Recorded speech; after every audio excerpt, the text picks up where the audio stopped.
Next on Worcester News Tonight, the investigation continues after a body is recovered near Beaver Brook in the city. Plus, high school athletes giving back to the community with soccer. A look at who they're playing for this weekend. Good evening. Thanks for joining us. I'm Andy Madison. We begin tonight with Worcester Police investigating a body found earlier today near Beaver Brook.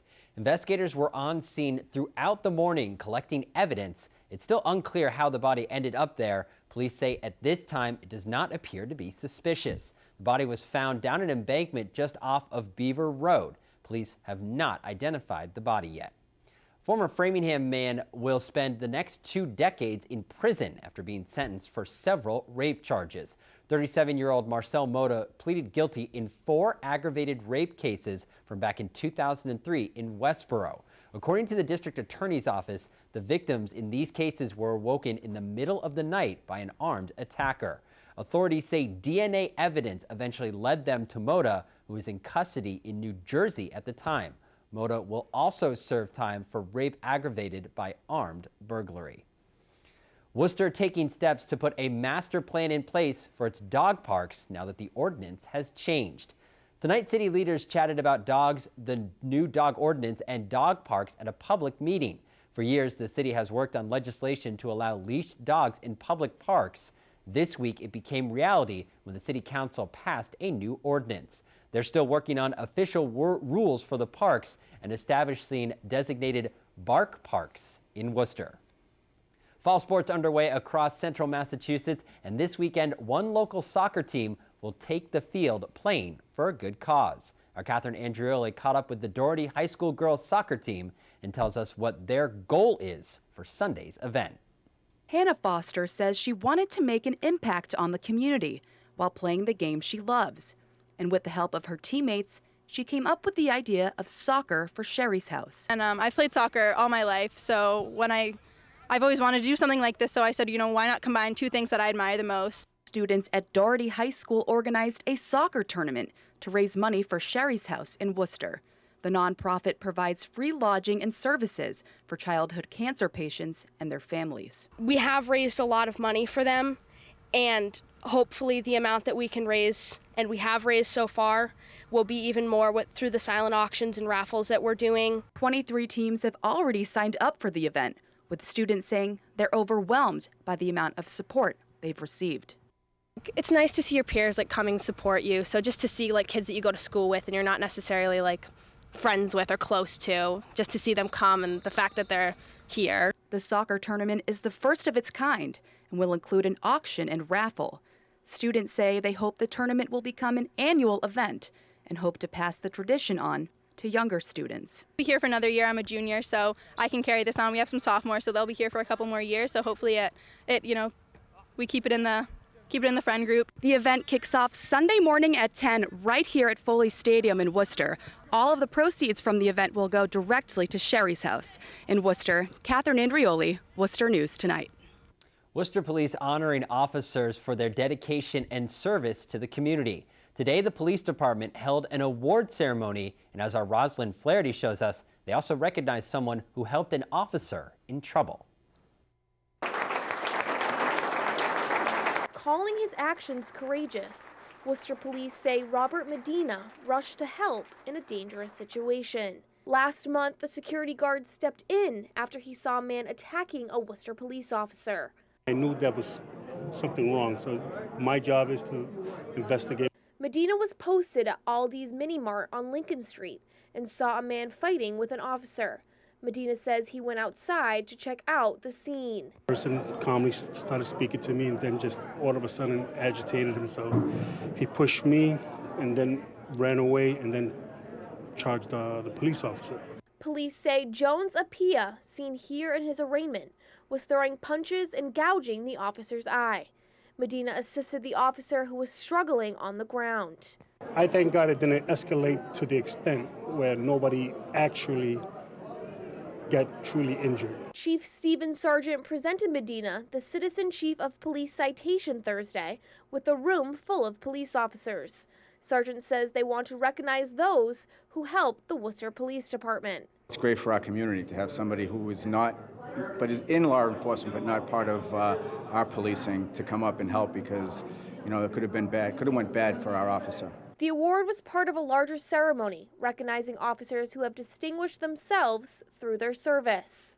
Every day we are faced with new challenges, and every day our officers come to work with the goal of making our community a safer place, a better place. Rosalind Flaherty, Worcester News Tonight. Maine State Police asking for the public's help solving a cold case murder of a Worcester woman.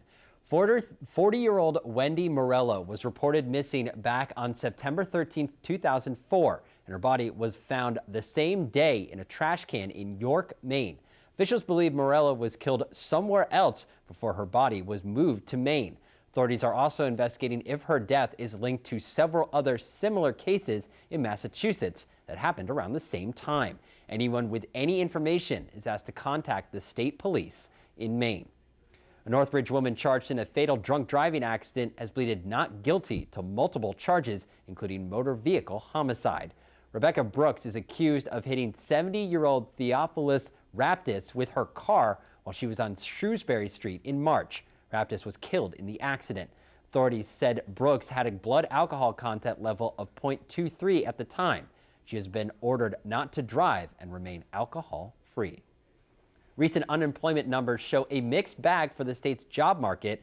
Unemployment is down to its lowest point in more than a decade in the state, but locally, the amount of people out of work is higher than the rest of the state. Our Brittany Schaefer has the latest details. From what we see, the need is greater than ever, and people really are struggling. New data shows the unemployment rate in Massachusetts is 3.9%. It's the lowest since 2001, but staffers at Workforce Central say their job is far from done. I am kind of surprised. We see that unemployment in Worcester has ticked down to 5.1% from 5.4% last month. Worcester's unemployment rate is still more than a percentage point higher than the state's average. According to the Central Mass workforce, the demand for skilled workers is at an all-time high. We see that there's a lot still of need. On the flip side of that, we still hear from businesses that the need is almost greater than ever to find skilled workers. Dozens of Central Mass residents visited the Career Center Thursday and say the unemployment rates dropping in Worcester gives them hope for finding a new job. I think that is a good sign for us in Worcester and for the country. Many using the free facility say the training and resources will be the reason they will get a job. There's so many jobs out there, and a place like Workforce gives us the opportunity to see what's out there. I'll have a job at the end. I think about that day and I'll just be so proud of myself, like to not only be able to say like I have a career that I enjoy, but like I was helped from people that were more than willing to help. Brittany Schaefer, Worcester News Tonight. A sea turtle found stranded in the Gulf of Mexico now has a chance to get back to the open seas. It's all thanks to a prosthetic fin and a couple of local college students. Our Cam Jandro has this tale and happy ending of Lola the turtle.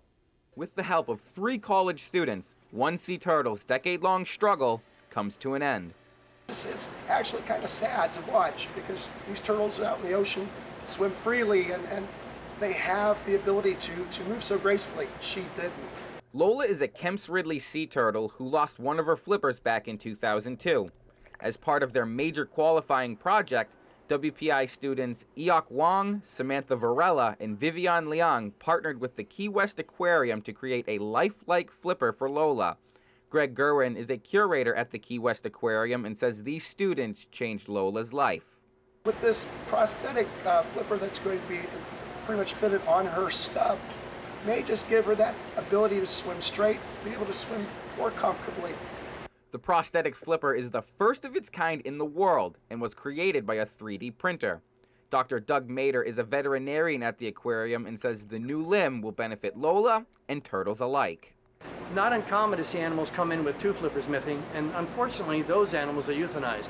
Well, Lola's been a willing participant, and with the help of the technology at WPI, we've come up with a new flipper design that'll allow her to have a normal life. Cam Jandro, Worcester News Tonight.